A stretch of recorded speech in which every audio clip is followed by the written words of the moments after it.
اي والله كنا واقفين مثل ما قال ابو عادل، تونا قاعد نجهز بروح اصلي الجمعه، مروا علينا بسياره مثل ما تقول حبطونا. اول ما نزل طلب هوياتكم، هويتك هويتك هويتك. طبعا يبي له عذر على اساس انه يمسك الجماعه. يوم اعطوه الهويات قال ليكم مبدلين هوياتكم، مع ان كلكم انتم مبدلين هوياتكم، وهم عارفين انه ما حد مبدل هويته. ليكم مبدلين جنازه، ليكم مغيرين ديسات. طبعا ما انتظر الرد، اركب انت اركب حد اللي تشيل السياره. ركب بظن فواز وخليفه وتشعيب، وفي مكان فاضي ركبوا ابو قصي ومحمد الهادي.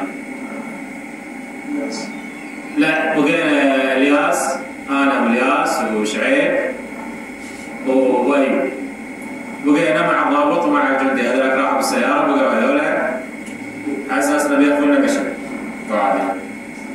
انا ما عاد بدري صغير، يعني شوف الله رحمني في هاليال هذا صغير.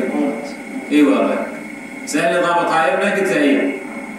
الجندي هذا نحيس، سأل الصبي من الصبيان الشباب اللي واقفين صغار من يدري بيتهم عشان يودي عشان ياخذ مكانه. ما حد رد عليه. قال له وين بيتكم؟ قلت له بيتنا هناك.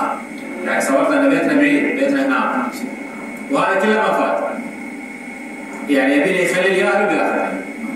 اي والله، لكن الضابط طلع شويه في رحمه، مشى قفع اعطاني ظهره واخذ الباقي، اخذ ابو خليفه واخذ محمد ايوب واخذ الياس.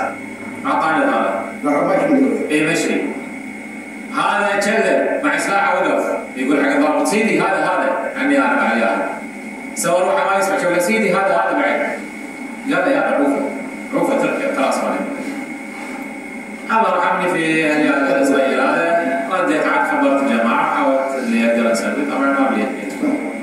الله يستر عليهم ان شاء الله، اللي ما يقدر عشان حالهم الله يكون وياهم ان شاء الله. الله كريم ان شاء الله. الله كريم، رجعهم على مساء. يعني هم بتهيألي متعمدين اليوم الجمعه قبل الصلاه او لان هي عارفين الوقت هاي الناس كلها تطلع للصلاه، ومو بس بفريده، مو بس منطقتنا، اللي سمعنا انه في مناطق كثيره من الكويت هذا الشيء.